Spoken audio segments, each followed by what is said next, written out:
Euzubillahimineşşeytanirracim. Bismillahirrahmanirrahim. Bu video nəsə sizlər üçün deyil, əsasda özüm üçündür. Yəni, necə bəzən insan qəlbində yığılan ürək sözləri olur.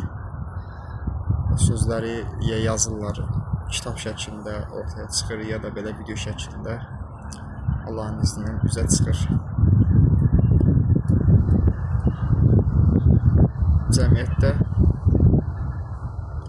hər birimizin bir çətinliyimiz olur, bir rahatlığımız olur. Bəzən istəmədiyimiz hadisələrlə, istəmədiyimiz insanlarla qarşı-qarşıya oluruq. Bəzənsə çox sevindiyimiz, çox ürəyimiz olan, xoşumuza gələn insanlar və hadisələrlə. Bizim dinimizdə bir düstur var. Nə deyir? Deyir, qırılsan da qırma, incinsən də incitmə. Qul haqqına girməkdən çəkin.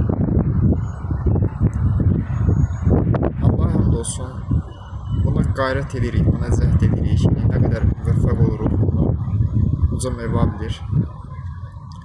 Amma eyni şəkildə insanlardan da çəkdiklərimiz olur. Həm yaxın çevrədən, həm sevib dəyər verdiklərimizdən, həm uzaqlardan.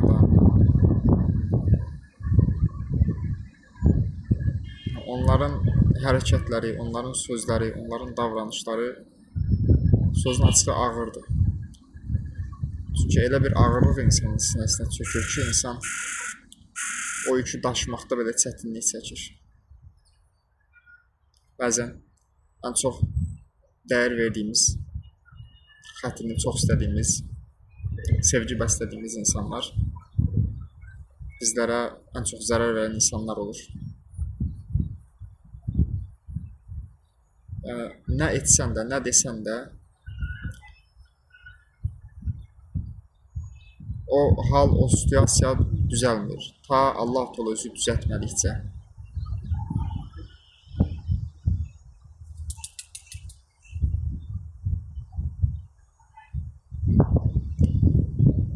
Yusuf Əleyhisselamı öz qardaşları quyuya atdı.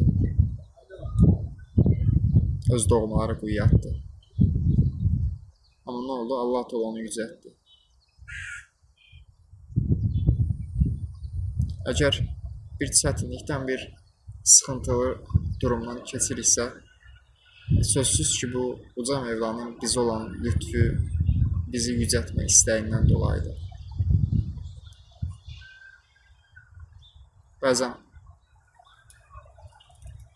biz xəta etməsək də, biz qüsur etməsək də, qarşı tərəfdə insanın öz nöqsanlarından dolayı nə olur? Biz daha çox təsirlənirik.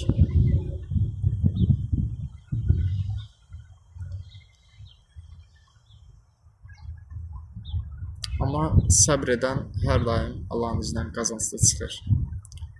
Bu videonu çəkmək, şikayət eləmək demək deyil. Sadəcə İnsan bəzən yığılır, qalır qəlbində bir şeylər. Onu necəsə xaric etmək, necəsə kənara ötürmək gərək durur. Bunda bu vəsilə ilə bizim bilmədiyimiz başqa xeyirlərə də qapılar açılır. Çünki heç bir şey boşuna deyil. Əgər bunu anlaya bilsək, bunu idrak edə bilsək ki, olub bitən hər şey əslində Uca Mövlanın bir hikməti daxilində baş verir və əslində hansısa gözəl şeylərə xidmət edir. Daha yaxşı olaraq. Həm də insanlıq halıdır. İnsan hər daim enerjili, güclü, qüvvətli olacaq deyə bir şey yoxdur. Bəzən sevincli olarıq, bəzən hüzünlü olarıq. Bəzən güclü olarıq, bəzən zəif olarıq. Haldan hala keçərik, ta ölüncəyə qədər.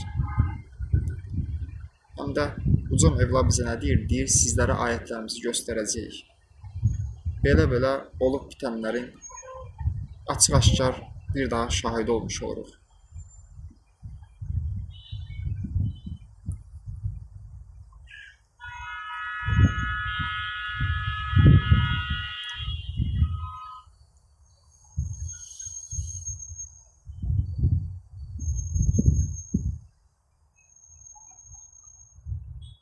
Bəs insanı incidənlərə bir söz demək istəyirmi? Onlara qarşı bir düşüncəsi, yanaşması varmı? Öz adıma deyəcəm. Deyirəm, ey Uzun Evla, qəlbləri bilən sənsən. Əgər mənim incimə vəsiləsi olduğum bu insanlar sənə tövbə edərlərsə, sənin rızan və sevgin üzrə bu həyatda yaşayarlarsa, sən onları əfv elə, onları bağışla, onlardan razı ol, onların qüsurlarını ört. Və mənim də bu halımı, yəni incindiyim o halı, o sıxıntılı hallarımı xeyirlərə vəsilə elə. Rızan və sevginə yaxınlaşma vəsiləsi elə. Həmçinin nə deyirəm? Deyirəm, ey Rəbbim, Peyğəmbərimiz Muhammed Mustafa sallallahu əleyhi və səlləm etdiyi bir dua var.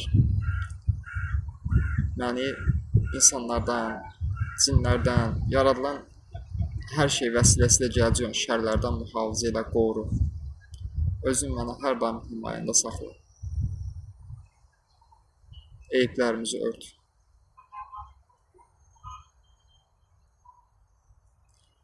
Bir insana dəstək olmaq, ona xoş söz demək, qırılan qəlbini, necə deyək, onarılma vəsiləsi olmaq da bizlərdən asılıdır.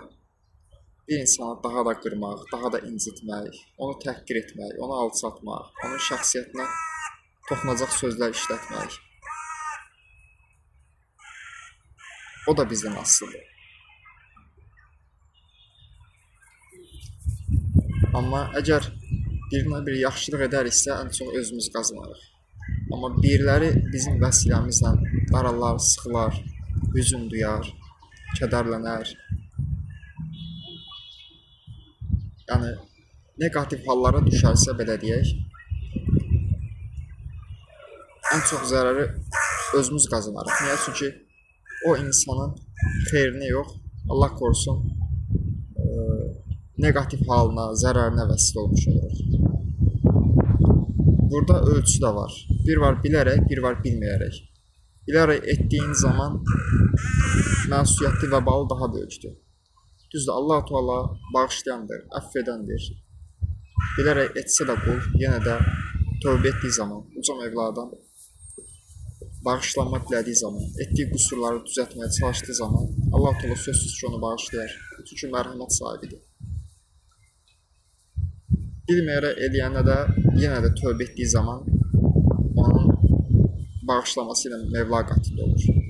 Amma bilməyərək etmək yenə başa düşülən. Çünki insan bilmir, cahilliyindən dolayı edir.